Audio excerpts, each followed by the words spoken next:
Good morning. My name is Stephen Nolan, and I'm the Managing Director of the UNDP Financial Centres for Sustainability. I'm also the head of the Secretariat for the UNDP Sustainable Insurance Forum. I'm delighted that you're here with us today.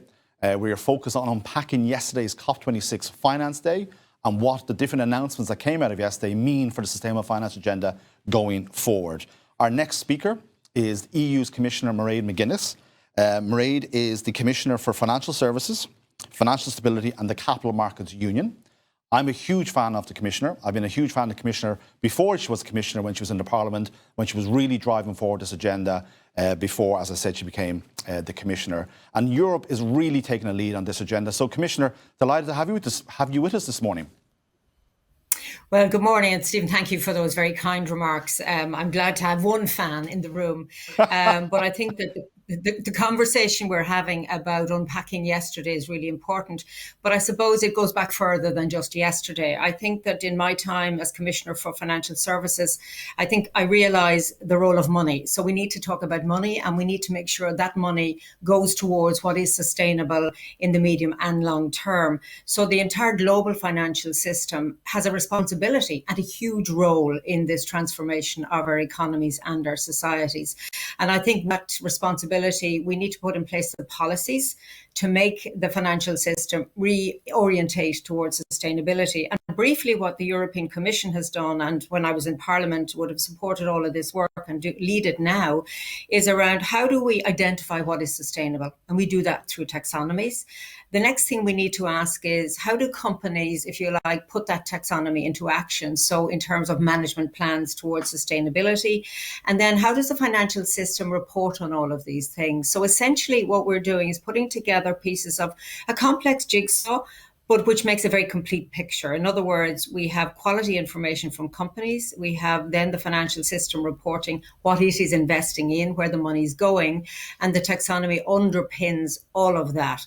We're doing this at the EU level, and we know that we're further down the road than many other jurisdictions. So while we enjoy being leaders, we know that if we don't have followers, we won't get global engagement, and we won't get the ambitious targets actually put into place and the whole climate agenda addressed. So while we're leading, we're also encouraging others to look at what we're doing at the international level and use what we've learned, the experience we've had in the Commission, to develop some of their own policies. But I suppose for me, when I listened yesterday at what's happening in Glasgow and the big commitments that are made by banks and the whole corporate world, it is reassuring that now money is centre stage. So there was a time when all of this debate was being led rightly by the NGO community. The pressure is still there from the NGOs and young people towards making the corporate and financial world address responsibilities for climate action. Now it's gone into the boardrooms. Now it's being made into key decisions in financial institutions and corporates.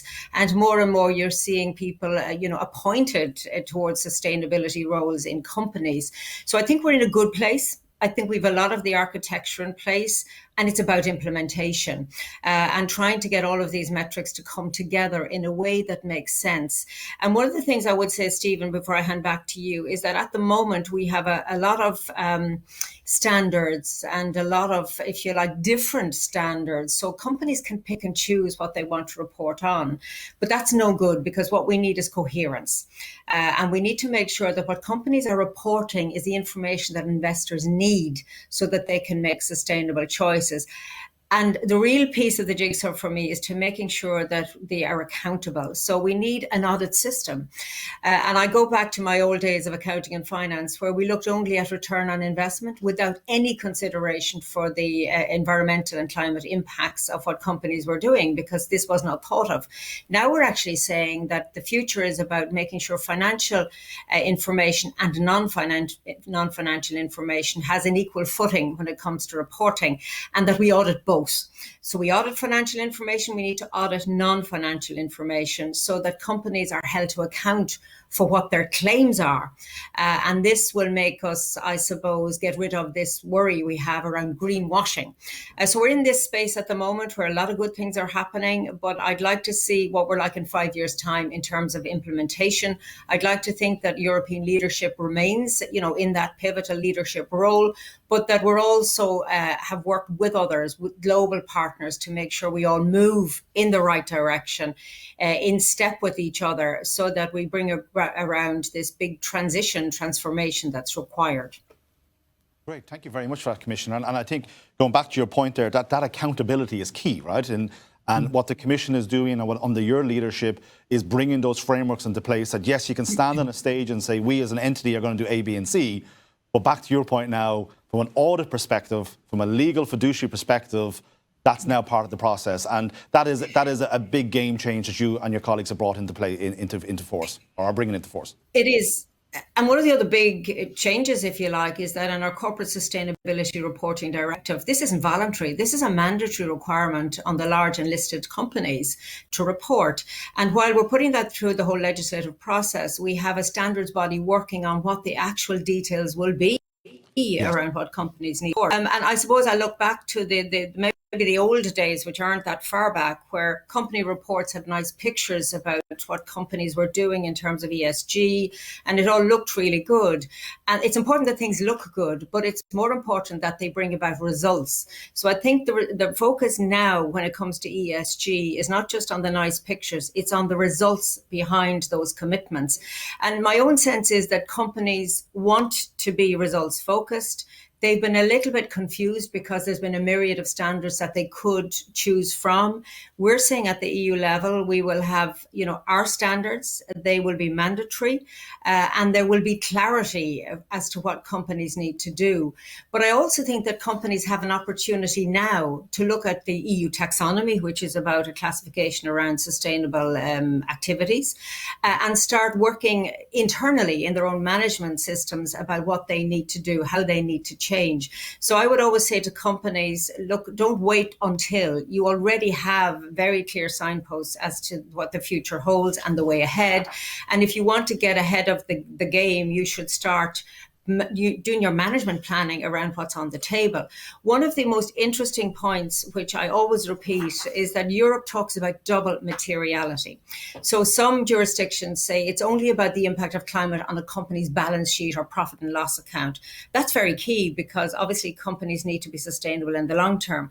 But what we're talking about in Europe is, yes, impact of climate on your balance sheet, your bottom line, but also your impact as a corporate on climate and indeed in the future on biodiversity. So this double materiality concept is hugely important. I wish the world would embrace it. That's not the case today, but I think that what we'd like to say at EU level is look at what we're talking about, because we think the future is about double materiality. You can't just have a selfish approach about what climate impacts have on your bottom line. You need to have a more holistic approach about being a corporate in a world that is talking about sustainability. What is your impact on climate? Is it positive or negative? If it's negative, what are you going to do to address those negativities? What's your management plan? And I suppose the one thing I would also say is that I know a lot of SMEs are really worried about this future and where they fit into all of it. So 2 points around that. First of all, I think the large corporates who have the infrastructure that can deal with this big change, if you like, around standards and reporting, have a duty to incorporate all of these things in their supply chains and work with SMEs, support SMEs, so that they too can meet some of these standards that are not mandatory for them.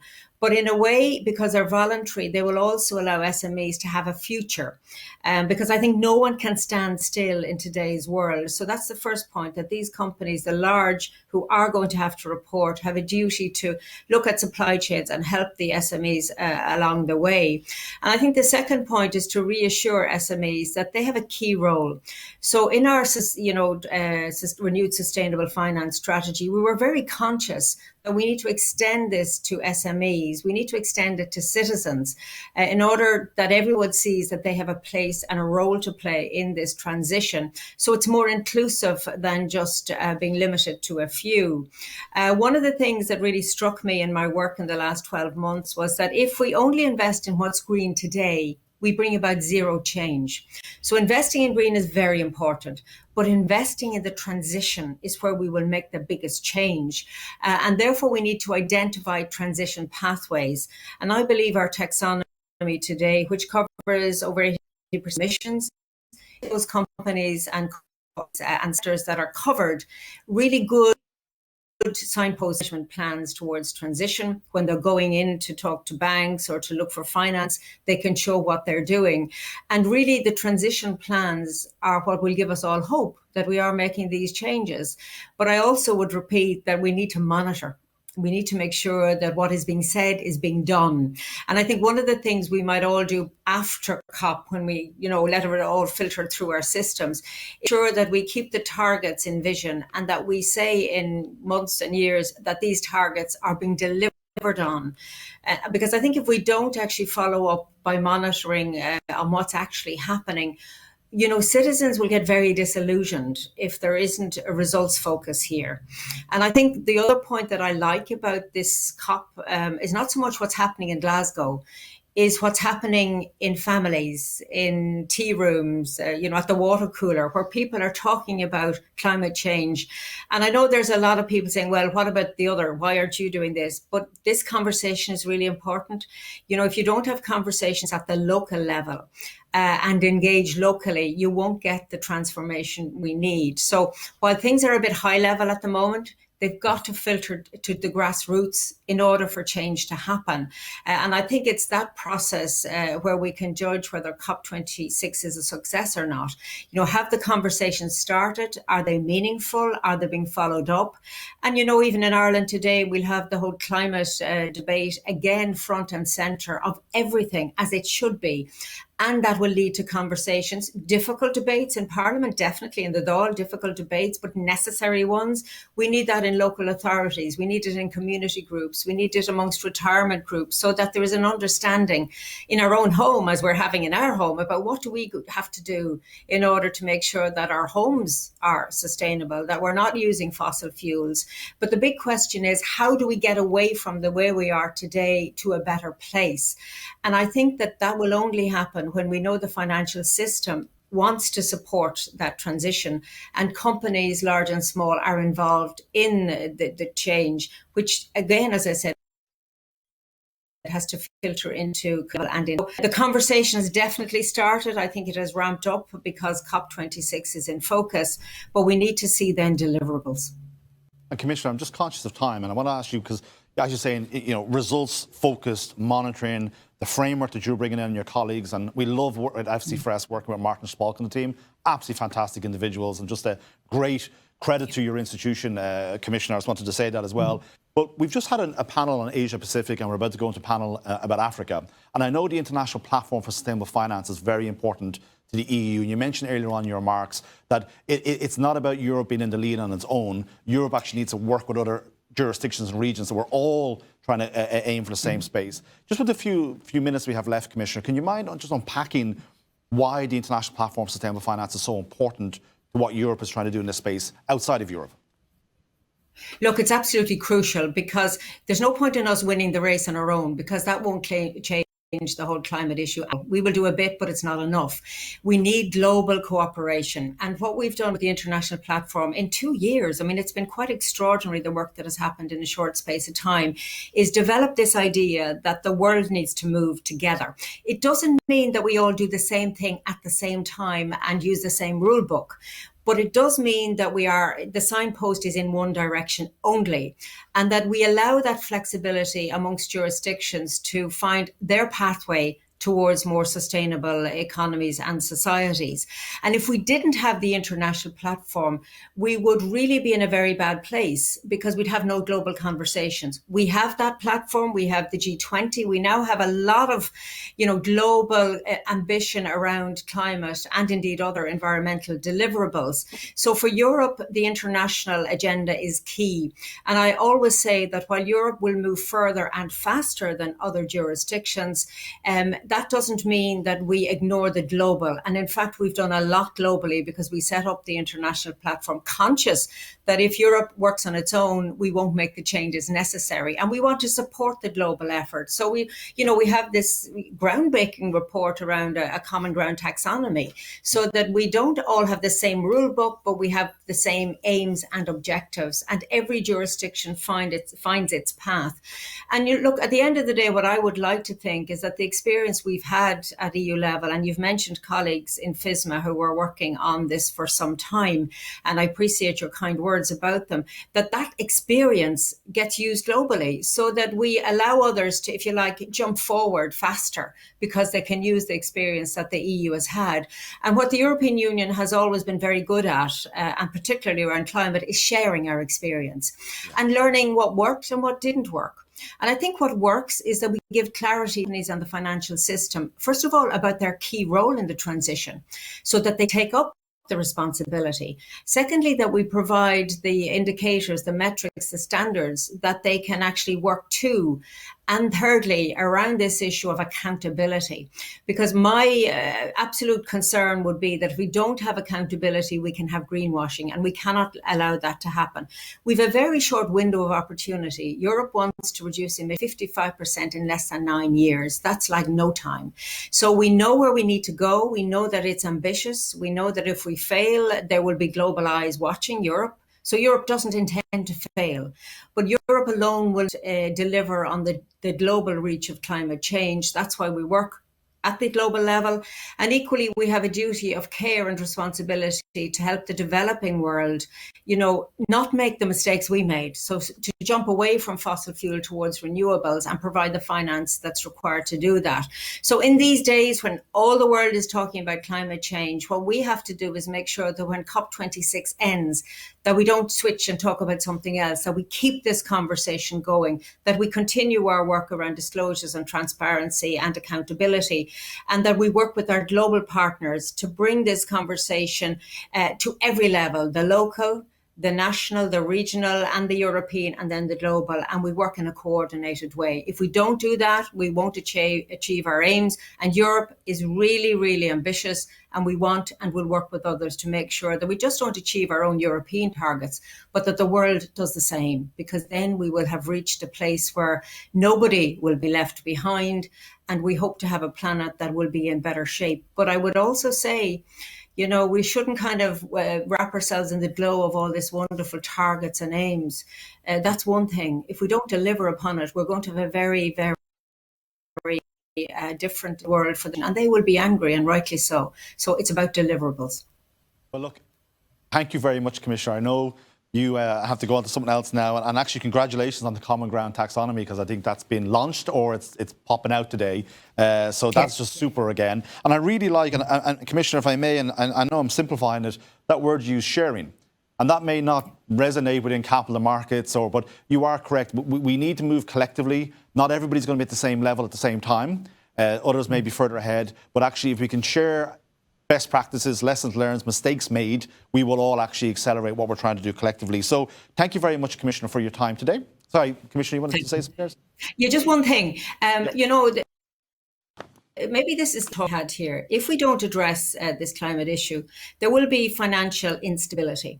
So this isn't just a nice thing to do. This is about the financial system waking up to the reality that if we don't address climate and other environmental risks and account for them, we will and could potentially have very serious financial instability. Nobody wants to see that. I mean, global instability with climate risks, financial instability, that would lead to a very chaotic world. So there's, a real underlying imperative for me as the Commissioner responsible for financial stability to get the financial world and the corporate world to realise that this is as much about hard talk for them. If they don't address these issues, we will have instability. So as well as nice to have, it's a must have.